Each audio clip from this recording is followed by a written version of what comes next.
Hey, Harry, where the heck did you run off to, boy? Your lunch break ended ages ago. You have no right to slack off. You do well to remember you're nothing but a filthy temp worker at this company. If it were up to me, you'd be working straight through your lunch break, you damn moron. Hey, Dick. I'm out doing door-to-door sales with Greg, a sales manager today. Huh? With Greg? Thought it was weird when I couldn't find him. Tell me he's with you. He's away picking up the car from the mechanics right now, but I can pass on a message if you want to leave one with me. I ain't got jack to say to you, boy. Damn it, I'm pissed. I thought I was going to be able to force you to do all my work without that loudmouth Greg around. I can't freaking believe you're out doing the rounds with him. Ah, looks like he's back. Just pulling in now. What? You better not tell him about what I just said. This conversation stays between me and you, boy, or are we clear? Good morning, Dick. Hate to have to message you like this, but can I ask why there's a massive pile of documents you were supposed to take care of on my desk? I wouldn't be opposed to helping you out with a few pages here and there if you actually asked me, but this is going too far. Oh, that? I was going to ask you yesterday. You went straight home after your sales calls and I didn't get a chance. I couldn't be bothered to message you, so I just left them piled up on your desk. I see. Anyway, where are you today? Me? It's my day off today. Oh. You better make sure you take care of every last file on that desk for me, boy. I want to see the neatest, tidiest looking pile of completed documents on my desk when I get back to that office. Sorry, but I can't do this work. Huh? That goes for now and from now on, too. But I won't be doing your work anymore. Dick, not even if you try forcing it on me. So you might as well save us both the trouble and not even bother trying. What? You dare defy my orders? Sorry, manager's calling me. Gotta go. No, wait. No, I really gotta go. But the deadline on that stuff is today.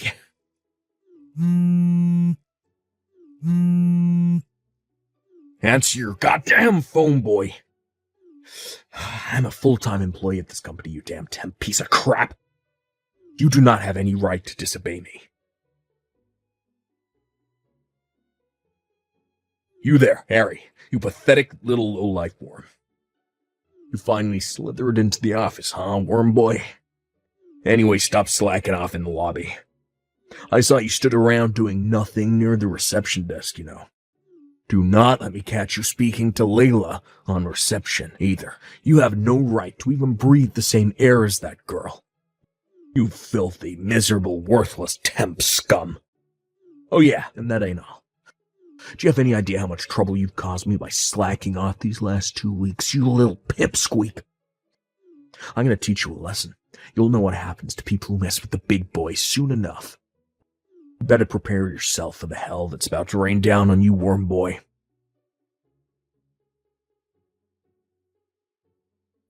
How'd you like that for a kick, pipsqueak?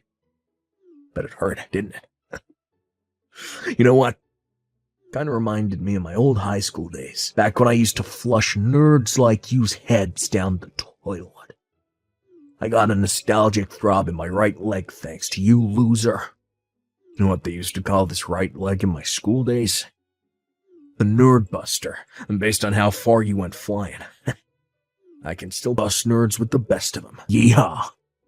Why the hell did you run up from behind and kick me while I was stood waiting at the reception desk? Huh? I want an explanation. Why do you always need me to spell everything out for you, pea-brain? Connect the dots, retard. Don't take a genius. Actually, fine, you know what? I'll tell you this time, since I feel bad for you. Alright, so I kicked you because Kayla from reception, my girl. I gave you an ass whooping because I saw you slacking off, stood at reception trying to get into her panties. I warned you this would happen, but you didn't listen. Don't you dare flirt with my girl again, filthy temp scum. We clear now? We heckin' better be. Now get back to your desk and get work. If I catch you slacking off again, I'll flying karate kick you next time. Pea-brained moron. Dick, I kinda get the impression you don't know. Could it be?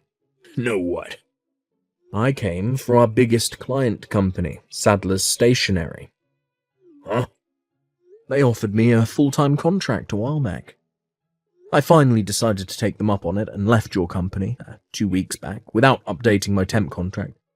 But I work for them on a regular full-time contract now. Wait, what? I didn't know about this.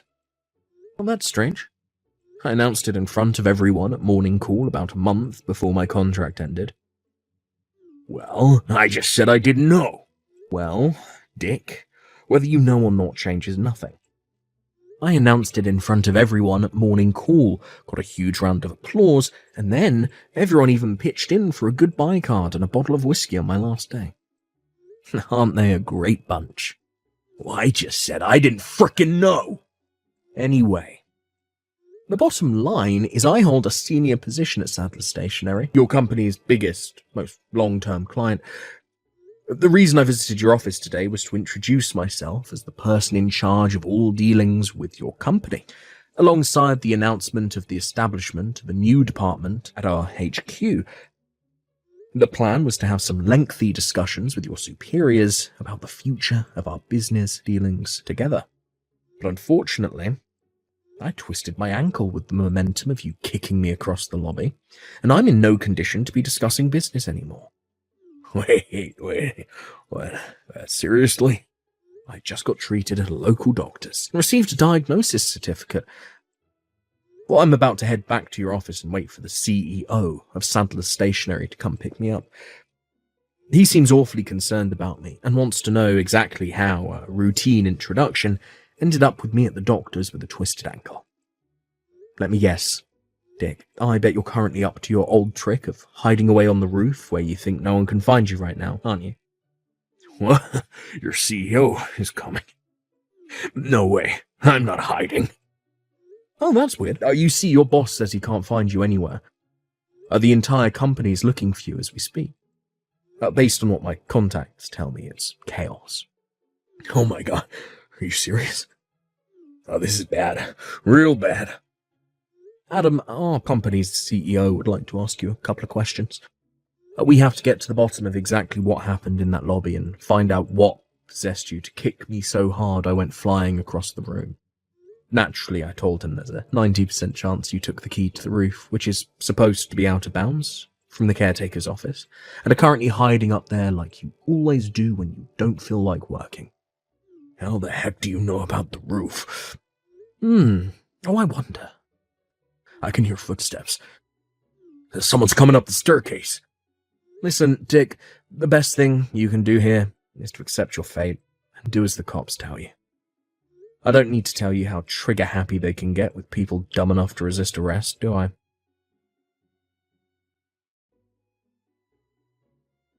Goddamn you.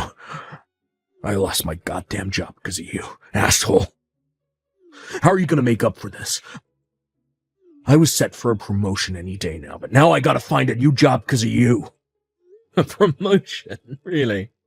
You, Dick, of all people. A promotion? Greg from sales was talking about quitting. Who else would they pick to fill his shoes? I've been waiting for a promotion longer than anyone. It was sure to be my turn next. You miserable jerk. You will pay for this. I hate to be the one to have to break this to you, but they decided on someone else before they'd even fired you. Huh? Also, you didn't just get fired for the whole thing with you kicking me across the lobby. There were other reasons. What? You slacked off all year round while palming off your work responsibilities onto me and your other unfortunate co-workers, right? Surely you didn't think the higher-ups wouldn't notice. Oh, and not to mention your borderline stalking of your crush. Apparently you followed her home every night after she rejected your offer for a beer after work. What's more, she said she keeps seeing some weirdo crouched in the bushes opposite her street, holding a pair of binoculars matching your description. You're talking about Mike Halo from reception? I don't know what gives you the right to go poking your nose into my love life, but let me tell you this. You're dead wrong. I don't know nothing about no stalking. I love Kayla, and she loves me back. I just know it.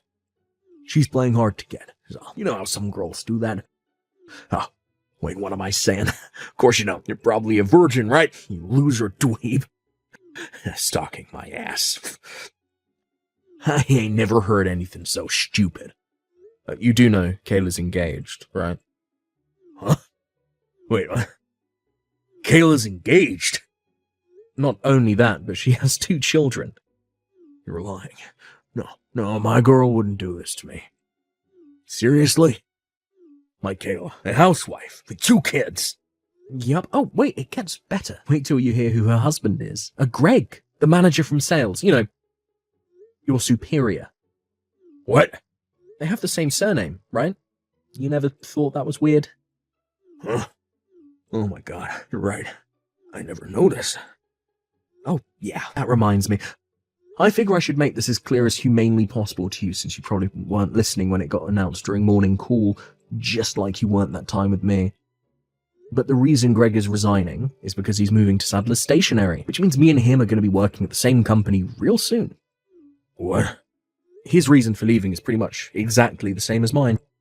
The whole thing took a little longer for him since they had to find replacements to take over his clients. But he'll be working at Sadler's Stationery, here with me from the start of next month. I can't believe this is happening. Sadler's Stationery is well known for paying salaries way above the industry average, treating its employees really well. This ain't fair. You pair of traitors. You have any decency in you, you'll speak to the bigwigs. Get me a job there by way of apology for your despicable behavior. It looks like the recruitment process for the mid-career slots is over for the year now, so you'll have to wait till more job openings are available. Sorry. That's not what I meant. I mean, get me a job by calling in a favor or 2. Well, it's funny you should say that. Well, speaking of pulling in favors, you got your job there through a good word from your uncle who works as head of human resources, right? How'd you know that? Anyway, so what if I did? I heard some of the responsibility for your violent outburst in the lobby got pinned on him, and he got demoted. What? I'm not saying it's necessarily always a bad thing for people to get jobs through personal connections, and if we're honest, that's just how the world works. But in your case, you used your uncle's influence within the company and the fact that he protected you whenever anyone questioned your behavior as an excuse to do whatever the hell you wanted and treat everyone like crap. This is what you get for abusing and taking advantage of his trust and good nature. You deserve everything you got. Goddamn you. Anyway, think about it. There's no way what you're asking for would ever happen. Surely you don't actually think Sadler's Stationery are the kind of company to employ people with proven track records of violent outbursts against its employees? I wouldn't put in a good word for you if you paid me $1 million. Then what the hell am I supposed to do? I just got fired, moron. Do you even understand how serious my situation is right now? I'd say I've got a pretty good idea, actually. I'm pleased you at least realize how deep in the shit you are. My advice? Start job hunting soon. Don't you think it's a little weird that of all the people in the world, I'm the one you're asking for help? Job hunting is such a pain in the ass.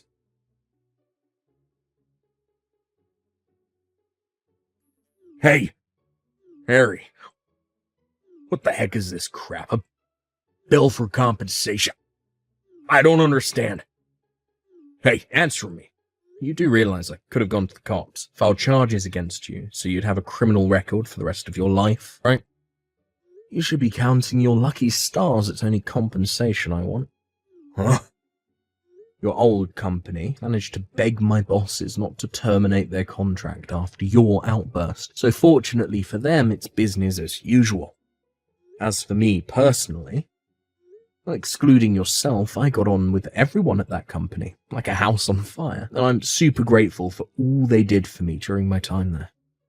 So I have no intention of dragging them through the media shitstorm that would inevitably ensue if I press charges. Besides, I'm not the only one charging you for compensation, am I? I know Kayla from reception definitely is, because we went to see the lawyer together. Then there's the two guys from accounts who are currently working on putting together files containing, all your abusive messages. What? Taking everything into account, I thought it was only fair that you pay me compensation for the emotional distress you caused me, as well as paying for my medical treatment. I just lost my goddamn job. I'm unemployed. How'd you expect me to pay you all this compensation when I have no income? Like I said before, get a job. Compensation aside, how do you intend on getting by without working? There's only one thing for it. You have to get me a job at Sadler Stationery. No can do. But... No. But the money... Do I have to spell it out like you're a child? I don't want to breathe the same air as you, let alone work at the same company as you. Huh?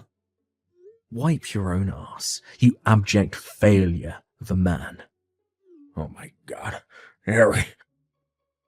All communications from here on out are to go through my lawyer. Thank you, and goodbye. Dick eventually came up with my compensation money by knocking on his parents' door, who live way out in the countryside, and begging on his knees in floods of tears. Apparently, they were forced to sell their house to get their wayward son out of the catastrophic mess he had gotten himself into. Dick, being his naive old self, mistakenly thought that meant he was out of the woods. He tried his best to convince his mum and dad to let him live with them in their new apartment, but he was flatly refused and ordered to pay back every cent of what they paid me in compensation. With that, his royally pissed off dad drove him over to a friend's company office, where he was forced to live in an old, disused staff room while working 12 hours a day. However, Dick mistook this new arrangement as being the same kind of connection hire that got him into our old company. He soon began barking orders left, right, and centre, and within a week made the grave mistake of ordering the CEO's son and up-and-coming company president to make him a coffee. With that, he was savagely dressed down in front of all 50 employees during the morning team meeting. He now spends his days on the verge of tears, being shouted at relentlessly by a boss half his age.